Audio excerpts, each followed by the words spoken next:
Hello, how are you doing, everybody?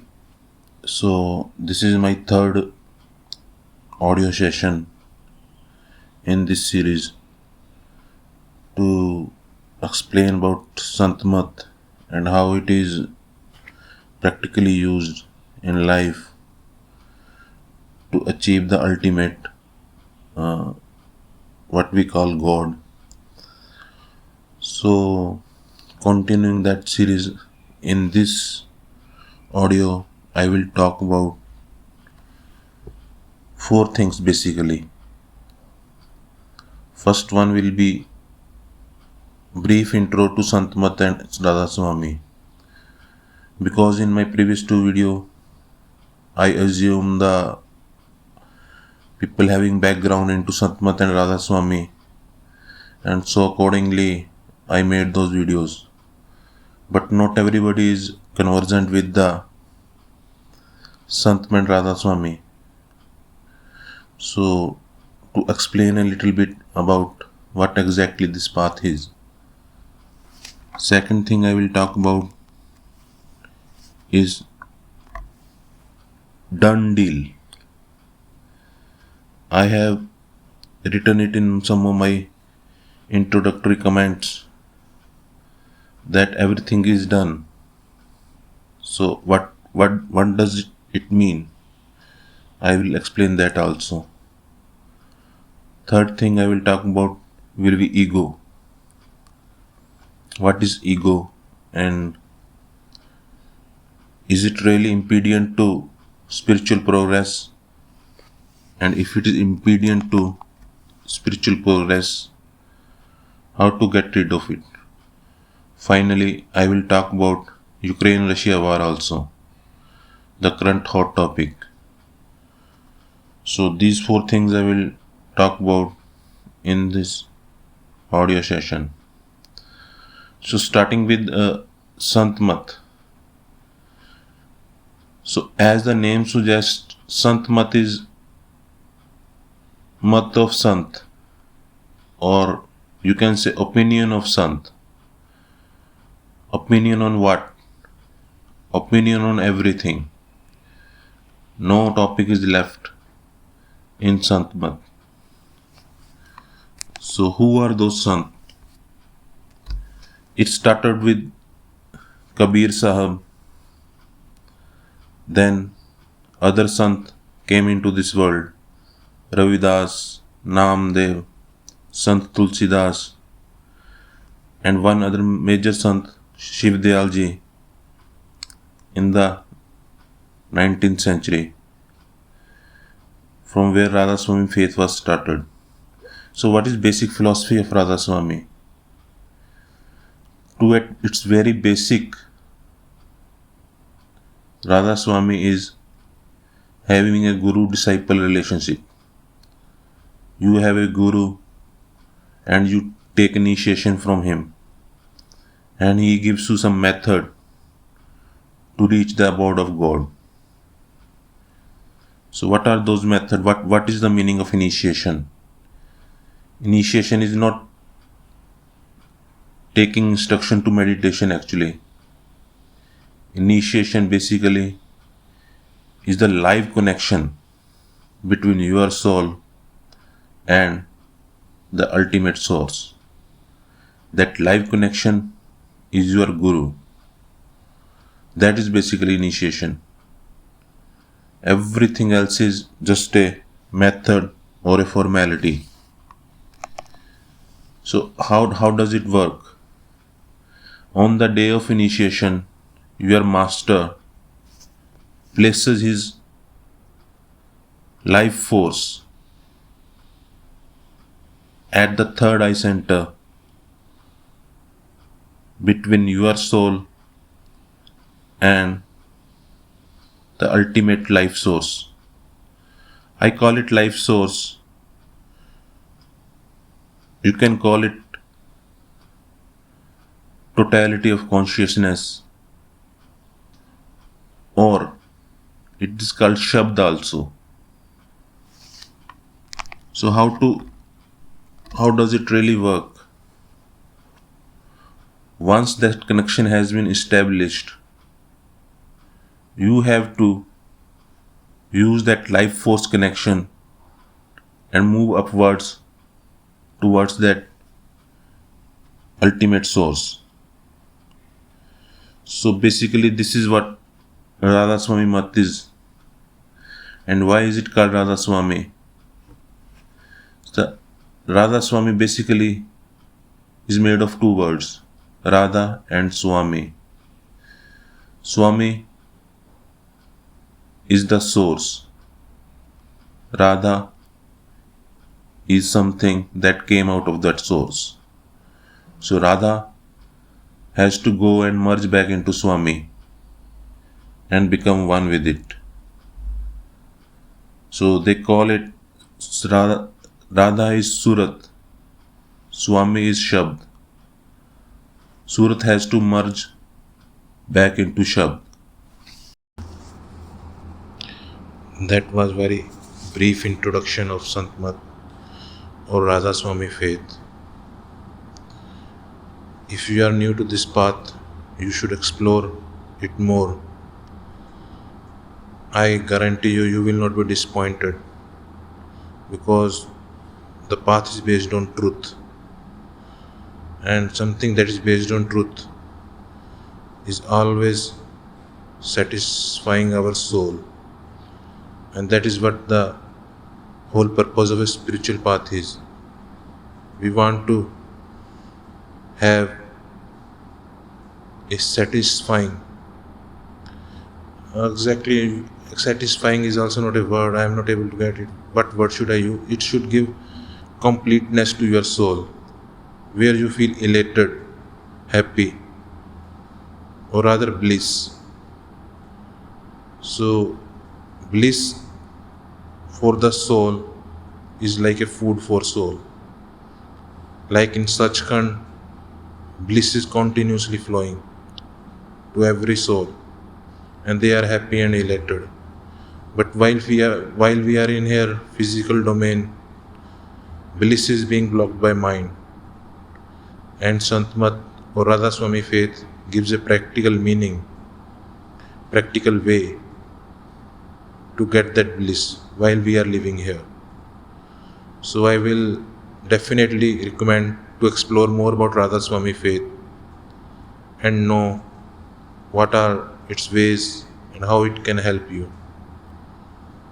So I will come to the next topic now. I have spoken about done deal in my earlier post. What is the meaning of done deal? So I will talk about that now.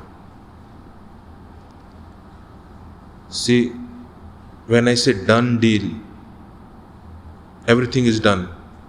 Everything in this whole world and then in universe. Done outside the dimension of time.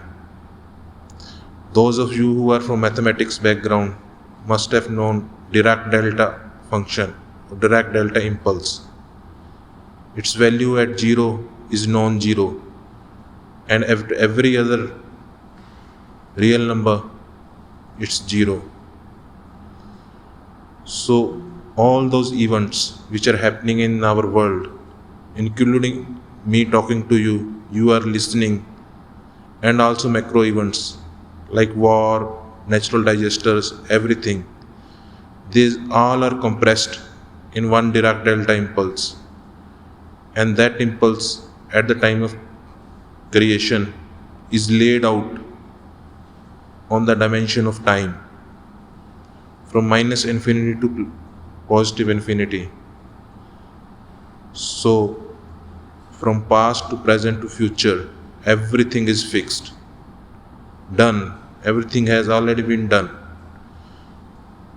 So even if we are trying to make some changes in that done, that something which is fixed is also part of the same script, that you will be trying to change the script, but script itself contains that you will be trying to change it.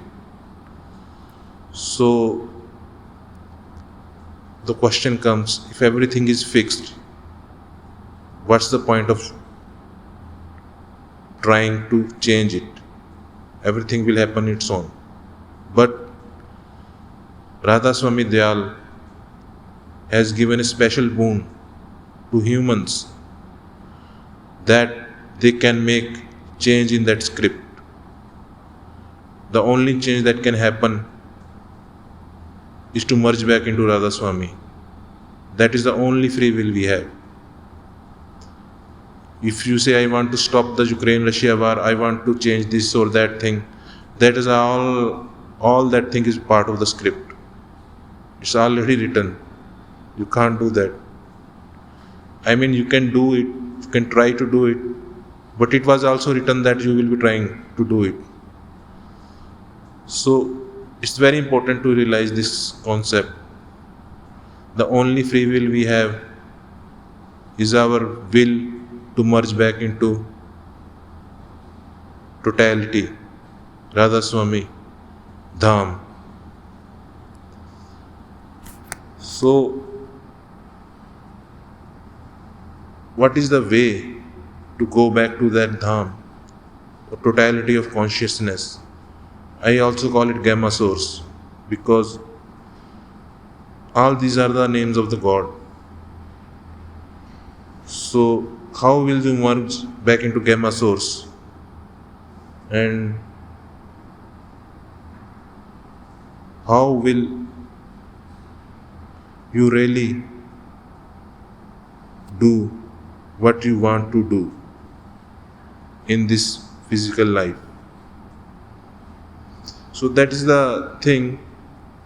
Sant Mat and Radha Swami provides a way to that, but it takes effort to reach there. So next thing I will talk about is ego. I have selected this topic, ego, in my earlier, so early in this session, because many people are troubled by that, because it is a first roadblock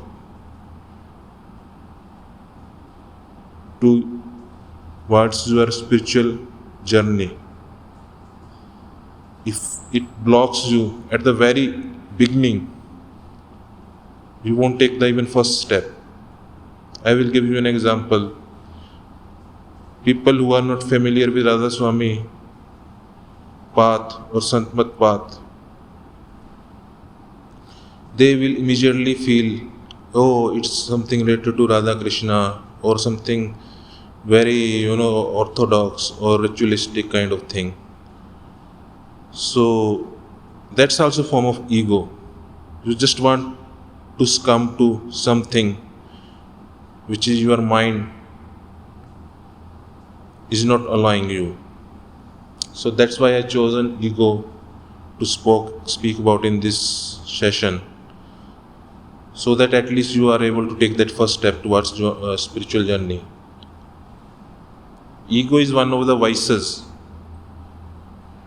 of human mind. Other vices like lust, greed, attachment, anger, and ego is the one which blocks the journey in spiritual life. So ego in a general sense, what people think, what people feel is that only, oh, that guy is egoistic, he has a lot of attitude, we say like this. Yeah, that is ego itself. So how to get rid of that ego? To get rid of ego, you need to know what is ego. Ego is nothing but weight on your soul. When you behave in a certain manner, in an egoistic manner with someone or with some event, you are actually trying to shed that weight on your soul, and that behaving in that egoistic manner is that. So is it really possible to become egoless? And if it's possible, how to How can one become egoless? Ego cannot be shed without any external help. You can't use your mind to wash off ego. No matter how much documents, how much literature, how much spiritual things you learn, ego will not go away. Rather, it will inflate your ego. That is, you are becoming more and more spiritual. So, how to get rid of ego? The initial step is to become aware of ego. When you are egoistic, yourself knows that you are egoistic. You are behaving from an egoistic point of view. So, at that time, become aware of the ego. As you become aware of the ego will change its form. It will come in subtle forms. But again, you have to be vigilant. Keep on checking the way ego is coming back. And finally, when ego sees that you are becoming aware of it all the time, it will hide. It will hide in a corner of mind. It can hide for years, 10 years, 15 years. All those time, the person will feel that he has become egoless and has got rid of the ego. But no, ego is master at hiding itself. It will hide in a remote corner of a mind. So, when the mind will think that you are really making a spiritual progress, really going out of the bound of mind, at certain time, at certain way, it will bring back that ego and throw at you and create a impediment to your spiritual journey. So, it's a concept that can be experienced. You just become aware of your ego. Keep on becoming aware of your ego and make conscious effort not to act out of ego. You will see ego will become low and low and low, and you will feel that, oh, it has gone after some time, but it's not gone, it is hiding somewhere. At certain time, at the certain conditions, it will come back. What are those conditions? Those conditions are when you are really making a true progress from the bound of mind. At that time, mind will throw ego at you, and it will become more difficult at that time to get rid of it. So, what is the way to get free of ego? Just like when something becomes impure, we try to wash it and get rid of all the dust and dirty things over the things like clothes or utensils or whatever. But you need something pure to wash off dirt. So in our inside, what that such thing is there which can really is pure and can be used to wash off all these dirts, all the five vices. So that pure thing inside us is Shabd. What is Shabd? Shabd is nothing but life source in its purest form. Life source from where life originates, life erupts. It's just a reservoir of life force. Souls are part of this reservoir. God is part of this reservoir, and everything, both animate and inanimate thing, are part of this reservoir of life source. So let's call it Shabd.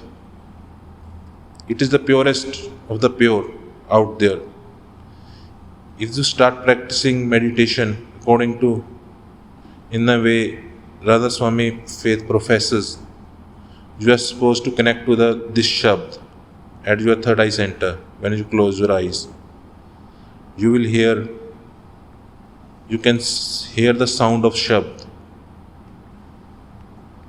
Same sound of shabd can be applied to the mind, or rather soul, I will say, not mind, soul, which is being impaired by ego. When shabd will come in touch with your soul, ego will get washed slowly and slowly. It is called washing your all the impurities. So ego will finally go. So it's also a paradox that the first step you have to take, ego is there. But if you won't take the first step, how will you get to the shabd, and how will you get rid of it? So here comes the grace of the master. By grace of the master, which is flowing from higher regions, you move forward and eventually reach a point where you are able to get rid of ego. So I want to talk about one another point. Does God has ego? It's very interesting point. Does God has ego? If God is egoless, why do we put him at higher pedestal? You ask anybody in the world, he will think of God as something, something we cannot become, something which is at much higher pedestal than us. But we think like that for a someone who is more important, someone who is very very important, and we look up to him the same way we look up to the God. The people who are important or are really very very important do generally have ego. It comes naturally to them. They can influence others, exercise influence over others, and that brings ego in them. So similarly, since God is also in this, in a I want to say that I am giving example, not exactly like that. Similarly, God is at also a very important or very high, at a very high pedestal. So we also assume that God must be very super guy, somebody who is not, who is something separate from us. But believe me, God is the most egoless that can happen. That's why he is God. God is much more humble than the nicest egoless person you ever met in your life.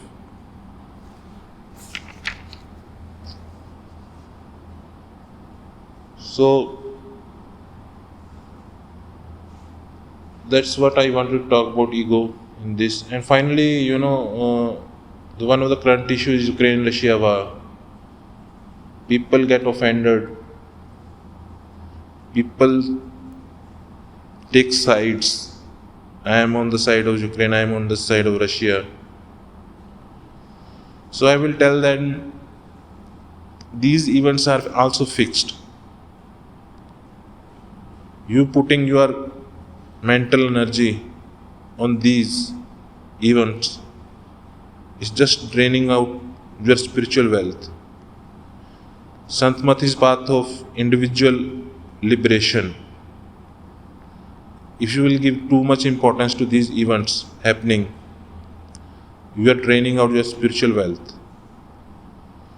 So whatever has happened has already happened. So there is no point. Definitely we have to take stand on events in the world. Loss of life is there, and we do regret them. But Don't let those thoughts become impediment to your own spiritual progress. So I will be talking about more about that in detail later on. How exactly you can do, how exactly you reach a state where world events or even family events or any type of event has no effect on you. That is possible. So we will talk about that later on. So for time being I will stop my session here. Thank you. Bye.